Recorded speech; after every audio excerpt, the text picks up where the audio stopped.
If you're so smart, then pay your own bills. My mom's voice sliced through the tiny apartment like broken glass. I was still in my work uniform, grease stains on my shirt, my feet aching from a double shift, when she shoved a stack of overdue notices into my hands as if they were my fault for existing. She didn't ask how my day was. She didn't ask if I'd eaten. She just stood there, eyes blazing, like I was the reason her life had fallen apart. I already paid the last two, I muttered, staring at the red numbers screaming past due. She scoffed. Then pay the rest. If you're so educated, so independent, so grown up. She leaned in, almost spitting the words. Prove it. Pay your own bills. Something in me snapped. For years, I'd worked, studied, and handed over my paychecks while she played the victim. That night, I stopped feeling guilty and started feeling angry. I didn't argue. I didn't cry. I walked to my room, grabbed my backpack, stuffed in clothes, my laptop, and the one framed photo of me and my dad. My hands were shaking, but my mind had never been clearer. She followed me down the hallway. Where do you think you're going? You told me to pay my own bills, I said quietly, so I'm going to live my own life. I walked out that night and didn't look back. A month later, my phone lit up with her name. I hesitated, then picked up. Sarah! She yelled, breathless and panicked. Why is the power off? What did you do? I took a slow breath, feeling the weight of everything I'd planned since the night I left. My response left her speechless, and it was only the beginning. If you've ever been told you owe your family everything, stay with me until the end. You'll see exactly what happened when I made my mom pay for her own bills, financially and emotionally. To understand why that phone call felt so satisfying, you need to know how we got there. My name is Sarah. I'm 22. And for as long as I can remember, money, or the lack of it, ruled our home. When my dad walked out years ago, he didn't just leave my mom, he left me too. All he left behind was an old photo, a pile of bills, and a woman who slowly turned her grief into a weapon. My mom, Cynthia, used to be warm. She used to laugh. After he left, she hardened. Every unpaid bill, every broken appliance, every failed job interview somehow became my fault. When I got my first part-time job at 16, she took my debit card for safekeeping. We're a team, she'd say, as she used my paycheck to cover rent, cigarettes, and cheap wine. By the time I started college, we meant me. She stopped looking for steady work and started relying on my scholarships, my student loans, my side hustles. If I ever complained, she'd snap, "Do you want us on the street? Your father didn't care about us." At least I stayed. So I stayed too. I worked late, studied later, and handed over whatever money I made. Any time I tried to set a boundary, she'd twist it. You think you're better than me because you went to college? Somehow, my achievements were insults. The night she told me to pay your own bills, it wasn't just about electricity or rent. It was about years of being treated like an ATM with feelings she refused to acknowledge. I crashed on my friend's couch that night.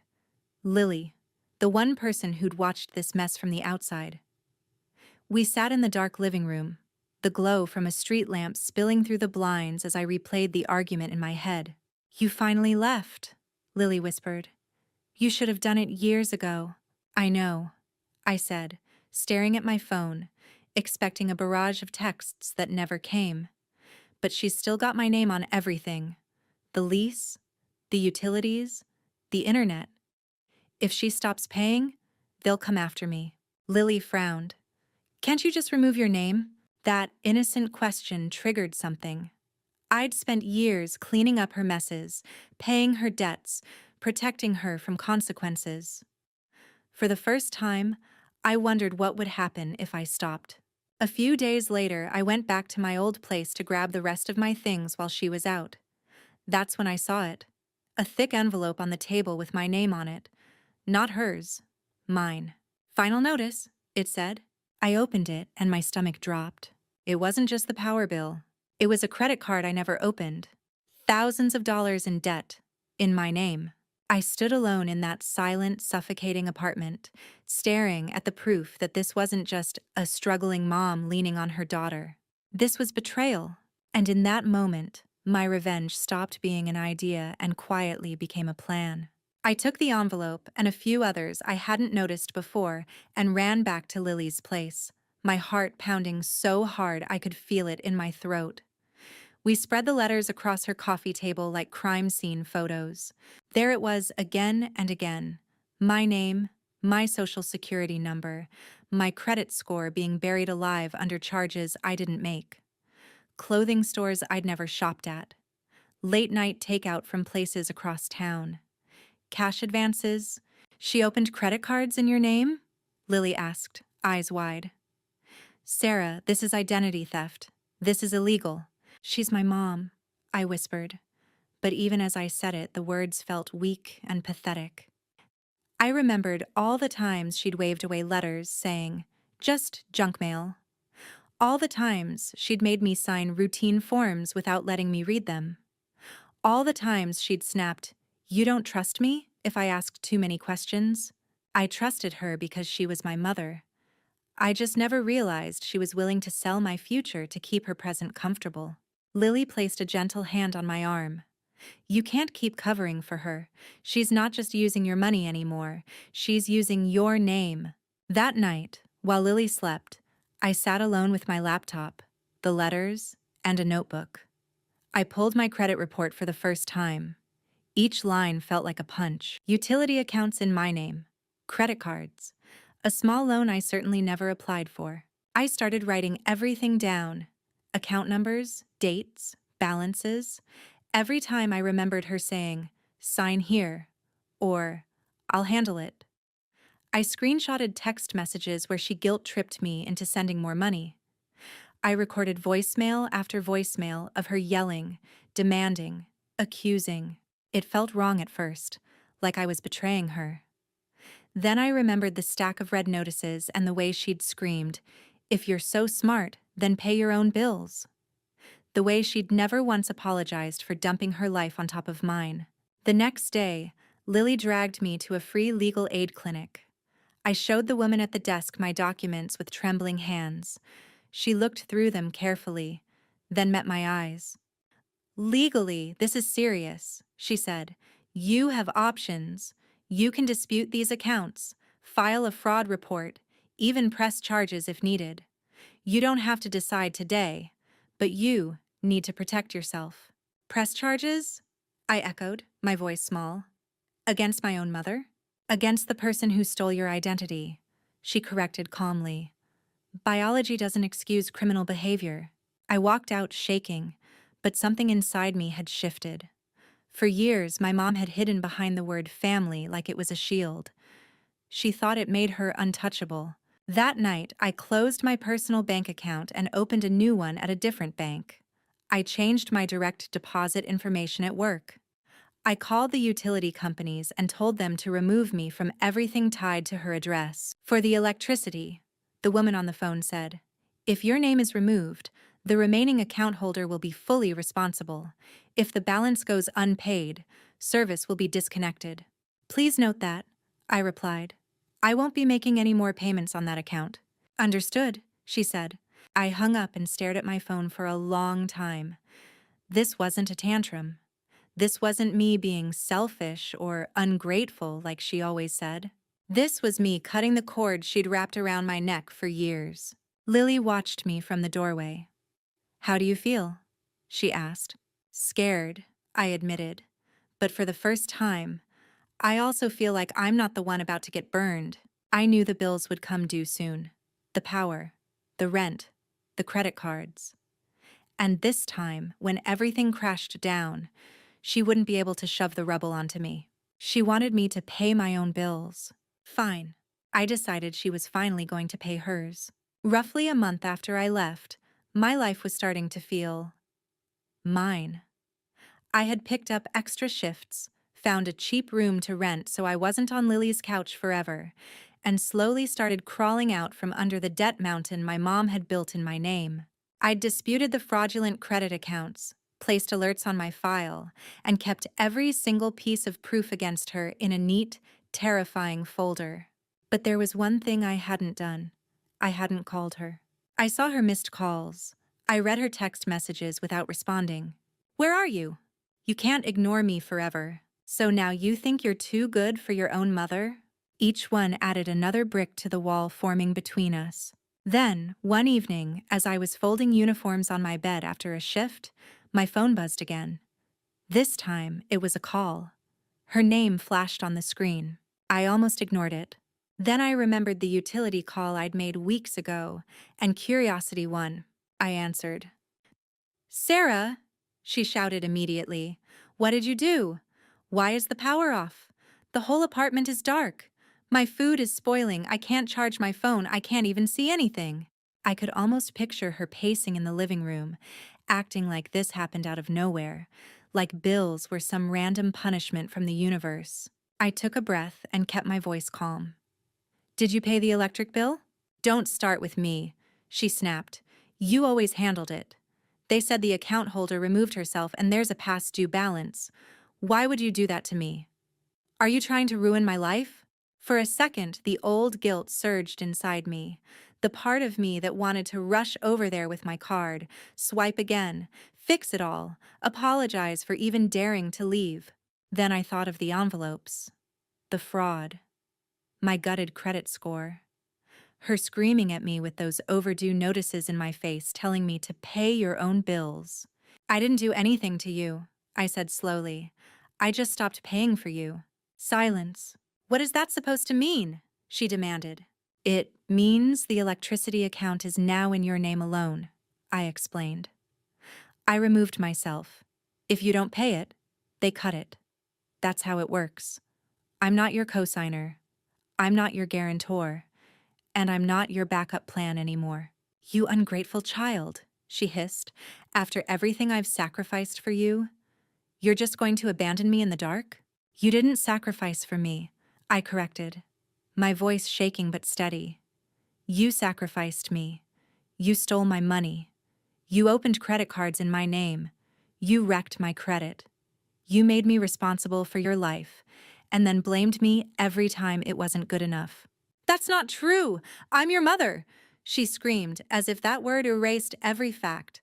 "I have copies of everything," I replied quietly. "The accounts, the signatures, the statements. I've already started disputing them. I talked to legal aid. This isn't just family drama anymore." She went dead silent. "Sarah," she finally whispered, her voice suddenly small. You wouldn't turn on me like that. You wouldn't drag strangers into our business." "Our business?" I repeated. "You turned it into my business when you put everything in my name." Breathing hard, she tried one last weapon. "If you tell anyone, I'll make sure the whole family hears how you abandoned me. They'll all know how selfish you are." I almost laughed. "Good," I said, "because I'm done being the secret you hide your behavior behind. If you want to talk to them, we'll all talk. With proof." The line crackled with her stunned silence. For the first time in my life, I wasn't begging her to calm down. I wasn't apologizing just to end the fight. I was the calm one, and she was the one spiraling. "Get used to it," I added quietly. "The power going off? That's just the first bill coming due." I ended the call before she could respond, my heart racing, my hands trembling. It felt like jumping off a cliff and realizing, midair, that you might actually land on your feet. My revenge wasn't setting her on fire. It was refusing to put myself out to keep her warm. But I knew her. She wouldn't go down quietly. And I was right. Because the next time she didn't call just to scream. She called to threaten me. The texts came first. "You're destroying me. I raised you alone, and this is how you repay me. If you don't fix this, I'll make sure everyone knows what you did." I ignored them until one message made my stomach twist. "I told your aunt you stole from me." There it was. A familiar pattern. If she couldn't control me, she'd control the narrative about me. Not this time. My aunt called the next day, full of righteous anger. "Sarah, how could you take money from your own mother and then walk out on her? She's sitting there in the dark because of you. I let her rant. Then I said calmly, "Have you seen any of the bills? Any of the accounts? Any proof?" "Well, no, but—" "I'll bring everything," I cut in. "All of it. I'll come over tonight. Invite whoever you want. Mom included." There was a pause. "Fine." That evening, I walked into my aunt's house with my folder tucked under my arm. My mom was already there, sitting on the couch, looking small and fragile, wrapped in a sweater like she was the victim in all of this. She didn't look at me. My aunt stood up. "Sarah, this has gone far enough. Your mother is ashamed to even share how bad it is. You owe her—" I opened the folder and calmly placed a stack of papers on the coffee table. "I owe her the truth," I said. "Electric bills in my name, credit card statements, the personal loan application with my information, and what was clearly my mother's handwriting pretending to be mine. My credit report, page after page. Read the names on the accounts," I said quietly. My aunt picked up a paper, frowning. "This is in your name." "Every single one," I said. "Opened, used, and ignored. Not by me. I was in class. I was at work. I didn't even know these existed until I moved out." My mom shot to her feet. "You ungrateful snake," she hissed, "digging through my private papers trying to make me look bad. You did that yourself," I said, cutting her off. My voice was shaking, but I didn't stop. "You told me to pay my own bills while secretly putting yours in my name. That's not parenting. That's exploitation." My aunt's face went pale as she flipped through more pages. "Cynthia, is this true?" My mom's mask cracked. "We're family," she snapped. "Kids help their parents. You wouldn't understand. You had a husband who stayed." "So you decided your daughter's future was your emergency fund?" My aunt shot back, voice trembling with anger now. But not at me. Mom glared at me, voice low and venomous. "You went to strangers? Lawyers? You think they care about you? When they're done, they'll leave. But I'm your blood. And blood doesn't give you the right to bleed me dry," I replied. I reached into the folder one more time and pulled out the final document, a printed email thread. "These are my disputes with the credit agencies," I said. "And this is the fraud report I filed. I listed the accounts opened without my consent and the person who opened them." My aunt read, eyes widening. You named her." "I had to," I said quietly. "If I didn't, I'd be responsible for debts I didn't create. I'd carry this for the next 10, 20 years, all while she keeps screaming at me to grow up while refusing to grow up herself." My mom lunged for the papers, but my aunt stepped between us. "Enough," she said sharply. "You lied to us, Cynthia. You told us she abandoned you, that she stole from you." "She did," my mom insisted. "She stole my chance at a better life. "No," I interrupted. "Dad walking out took that. Your choices after that are on you." The doorbell rang. My aunt frowned. "Who else is coming?" "I asked the landlord to stop by," I said, my heart hammering. "He's been trying to reach me about the lease." The landlord stepped in, awkward but firm. "Evening, I won't stay long. I just needed to confirm. Sarah, you're officially removed from the lease as of next month. I've processed the change. From then on, the unit will be solely under Cynthia's name. But," he glanced at my mom, "if the outstanding balance isn't paid by the end of the notice period, we'll have to proceed with eviction." My mom's face drained of color. "Eviction?" "You've received multiple notices," he said, not unkindly. "I'm sorry, but we can't keep a tenant who doesn't pay and whose cosigner has legally withdrawn." Mom turned to me, horror and fury swirling in her eyes.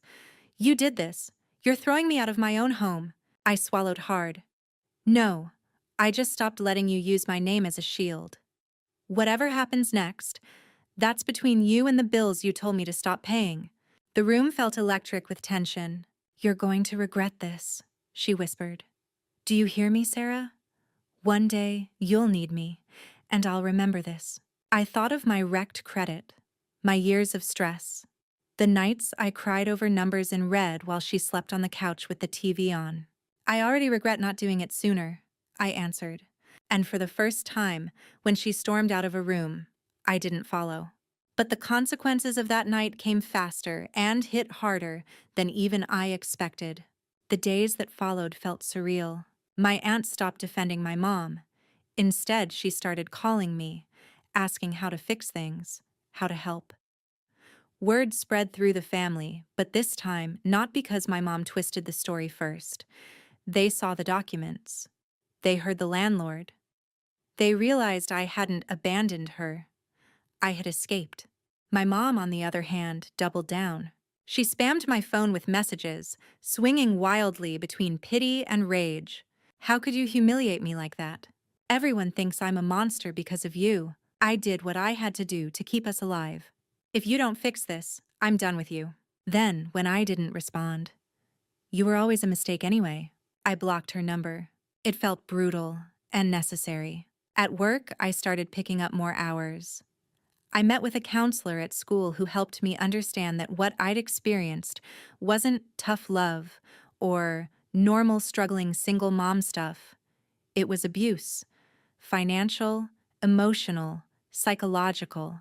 I keep feeling guilty, I admitted in one session, like I'm the villain in my own story. That's because your role was reversed for years, she said gently. You were the parent. Now that you're refusing to play that role, she's punishing you for it. That doesn't make you the villain. It makes you someone who finally stopped enabling. Meanwhile, the legal and financial pieces started to shift. Some of the fraudulent accounts were frozen. Investigations were opened. My credit stopped free-falling. It wasn't fixed yet, but there was a path. A few weeks later, my aunt called. They posted a notice on her door. She said quietly, "Eviction. She has 30 days." I closed my eyes.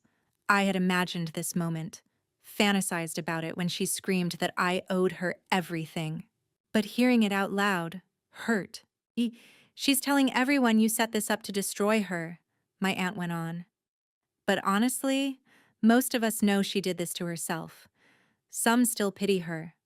Others are just tired. Are you? I asked. I'm tired of watching her chew you up and spit you out, my aunt replied. I'm proud of you, Sarah, even if it's messy. I hung up and sat in my tiny rented room, staring at the wall. This wasn't a movie revenge scene with dramatic music and slow-mo flames. It was quieter, more complicated. My chest ached, but beneath the ache was something else, relief. A week before the eviction date, there was a knock at my door. I opened it to find my mom standing there. She looked smaller. The sharpness in her eyes was dulled by exhaustion. There were dark circles under them, and her hair was pulled back in a messy, defeated knot. You blocked my number, she said, so I had to come in person. My pulse quickened, but I didn't invite her in. I stood in the doorway, one hand on the frame, creating a line she'd never been forced to respect before. What do you want? I asked. She laughed bitterly. What do I want? I want my life back, Sarah. I want my daughter back. I want electricity and a roof and some dignity. But apparently, you decided to take all that with you. You had all of that before you decided to use me like a credit card, I replied. She flinched. I made mistakes. I panicked. I didn't know how to survive after your father left.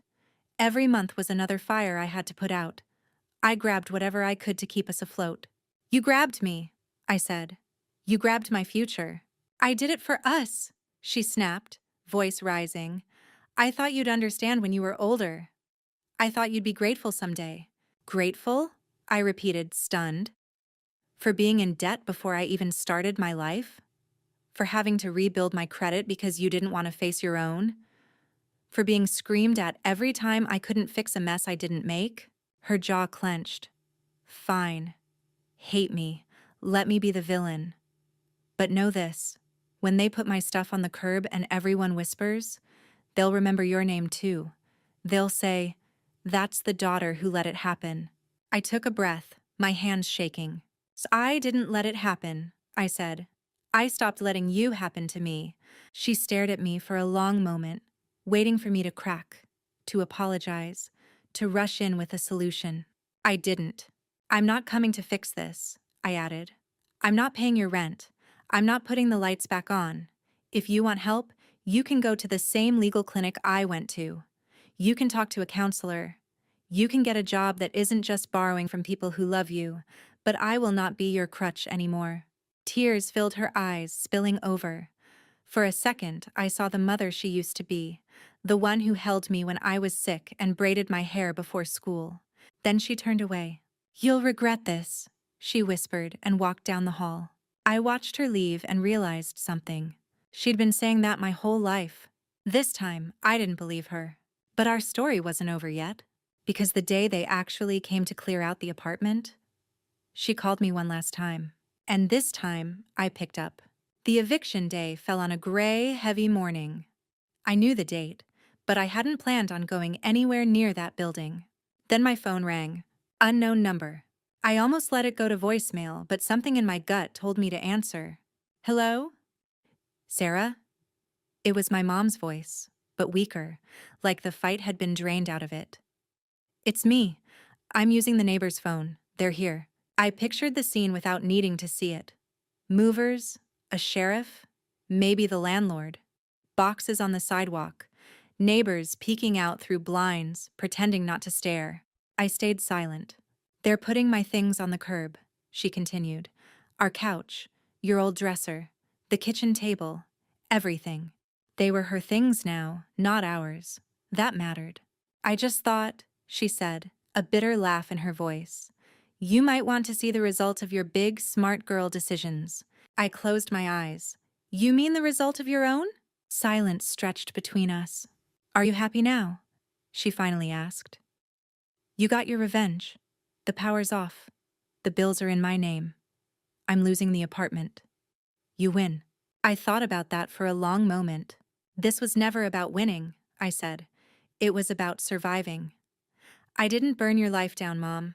I just stopped holding up the parts you refused to touch." "You could have helped," she whispered. "You could have fixed it." "I did help," I replied. "For years. With money. With time. With my mental health. You never called that help. You called it what you owe me. The moment I asked for balance, you called me selfish.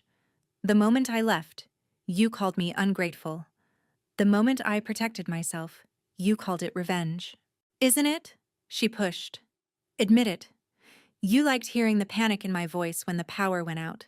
I swallowed. "Yeah," I said honestly. "Part of me did. Part of me needed you to feel even a fraction of the fear I felt every time you slammed another bill on the table and told me to fix it. But the difference is, when the lights went out for you, you still had options. You're an adult. You can work. You can get help.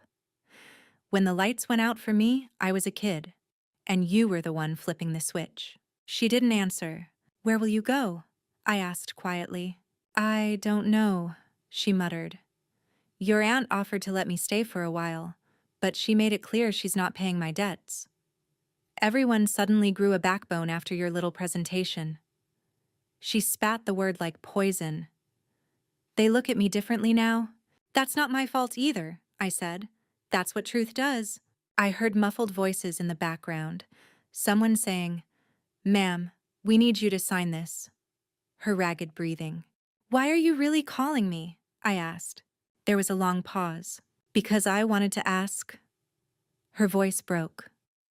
"Is there any part of you that still loves me?" The question punched through every shield I'd built. I leaned against the wall, tears pricking my eyes. I thought about bedtime stories, scraped knees, and birthday cakes. I thought about slammed doors, screaming matches, and the first time she put a bill in my hands and called it our responsibility. "I do love you," I said, my voice barely above a whisper. "That's what makes all of this so painful. If I didn't love you, walking away would have been easy." "Then why?" she sobbed. "Did you let it get this far?" "Because loving you doesn't mean letting you destroy me," I replied. "And it doesn't mean erasing what you did. This," I gestured even though she couldn't see me, "this is what your choices cost. Not my boundaries. Your choices." She sniffled, composing herself. "So that's it? You're just done with me?" "No," I said. I'm done being your unpaid therapist, your wallet, your scapegoat, your shield. If you ever decide to get real help, to go to therapy, to actually work on yourself, to pay back even a piece of what you took, I'll listen. But until then, the only thing I'm giving you is space. Silence fell again, heavier than before. I told you once, she said quietly, that you'd regret this someday. Maybe, I answered. But I already regret the years I lost trying to save you from consequences you chose for yourself. I'm not losing anymore. In the background, I heard the landlord's voice. Ma'am, we really need to finish up. I have to go, she whispered. Goodbye, Mom, I said. The word felt strange and familiar at the same time. I hope one day you pay your bills and your debts to the people who loved you. She didn't respond, but I heard her breathing hitch.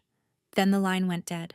I stood alone in my tiny room, phone still in my hand, feeling both hollow and strangely light.